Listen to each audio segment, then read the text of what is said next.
Hey, it's Captain Matt, Motor Secret Weapon, and today we're talking VHF radios. There's a lot of uncertainty, a lot of nerves and fear around the VHF radio, and it's kind of intimidating.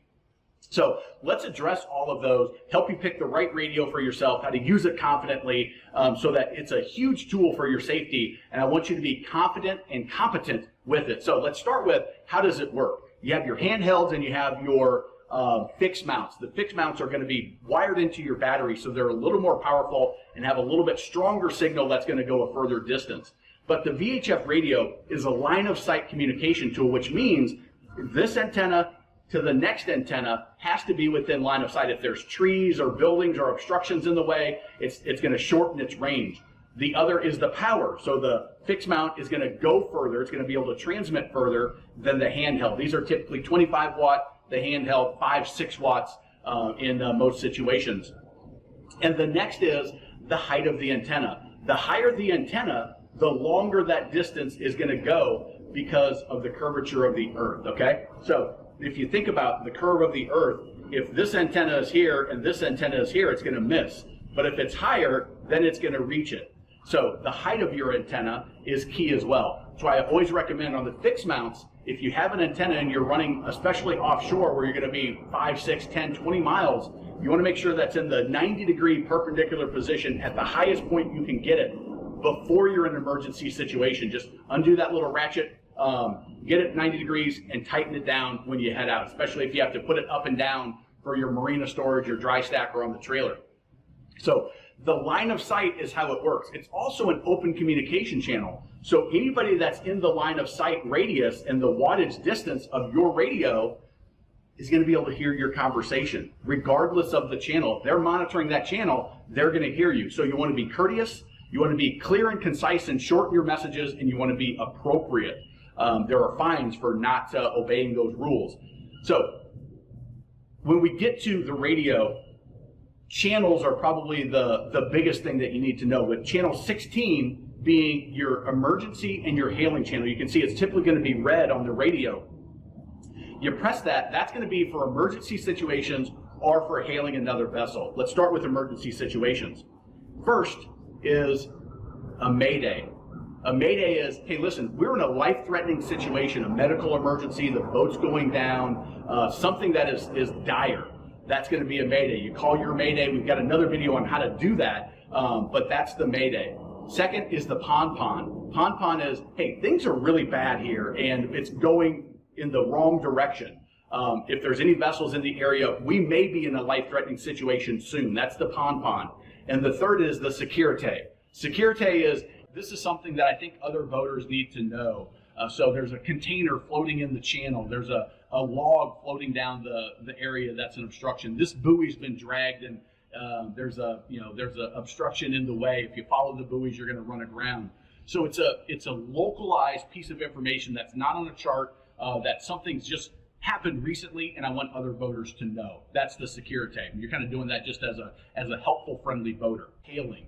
When you're hailing another vessel, if you're going down a narrow channel and you want to pass somebody on their port side, you can use your sound signals, but you can also hail them on channel 16. It's a channel that you should always be monitoring when you're out on your boat, in case there's another boater that has an emergency, or if another vessel is trying to radio you. So you'll call their name. You usually go 3 times. So vessel name, vessel name, vessel name. This is your vessel name, vessel name, vessel name, vessel name, and then what you want. Hey, want to pass you on your port side? Or if it's a friend of yours and you want to have a little bit longer conversation, you can say, go to channel, and then you go to a pleasure boat communication channel, which are typically 68, 69, 71, and 72. Check your local areas. They may vary depending on the locale that you're boating in, but then you can go to that other channel. They'll respond and say, vessel A is going to channel 72, over. Hey, got the message, I'm switching to 72. You change your radio to 72, and you have a short, concise conversation on that channel, and then you free it up because somebody else may be wanting to have a conversation on those pleasure boater channels. That's the hailing side, okay? Very quick, very concise. Then you have channel 9. Again, it's the other channel on your VHF that's on the red button.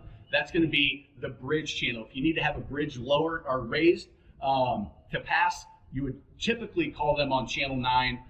They also monitor 16, so you can often hail them there and check your notice to mariners, check your charts to find out what the calling channel is for the particular bridge, because it may be different in your area, but 9's the typical one. We talked about the pleasure channels of the typical communication that you hail them on this channel and you go to that channel. There's also channel 22A, which is Coast Guard only. That channel is only for the Coast Guard.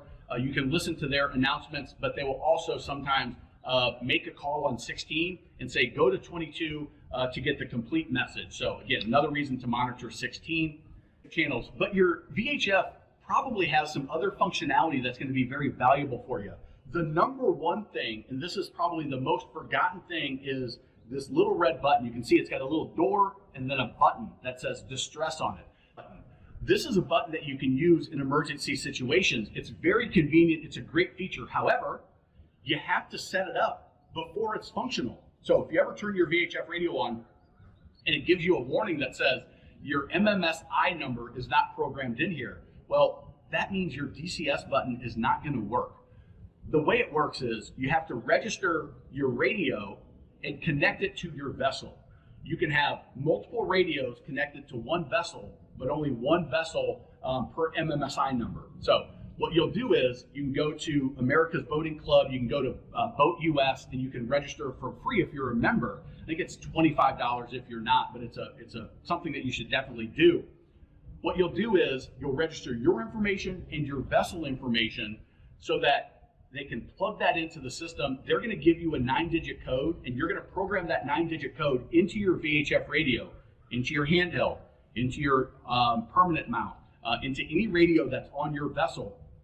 And what's going to happen is now that's going to engage the DSC functionality. So when you press that button and hold it down for 3 seconds, it's going to broadcast a text message on the VHF frequency to everybody that's monitoring 16. It's going to give your GPS location, because your VHF it's going to send that. It's going to send your personal information, and it's going to send your vessel information, so they know who, what, and where they're looking to send help.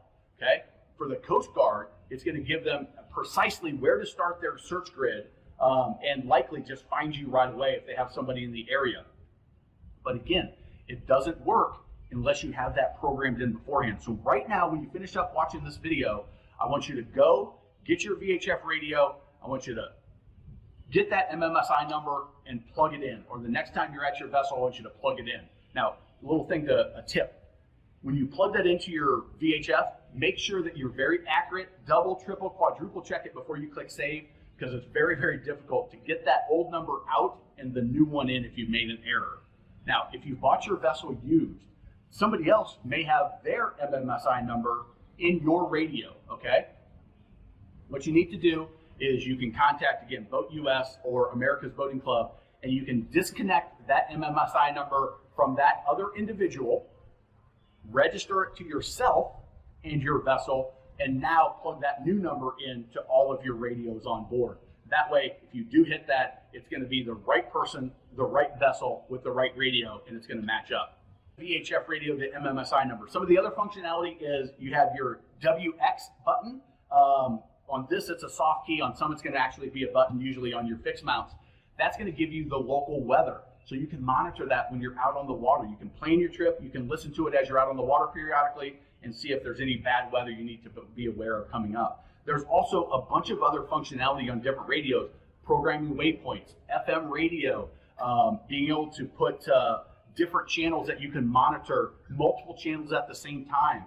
There's a lot of functionality that comes with it, but knowing how to make a call, what the channels are for, getting your DCS and your MMSI number all set up properly, and using the weather functionality, those are the keys that are going to get you there. And oh, by the way, make sure your handheld is charged up before you go in, and make sure that you also put on your wrist holder when you get your new radio. If you're in an emergency situation and your boat's going down, guess what? Your fixed mount is no longer there, or your battery goes dead, your fixed mount is no longer valuable.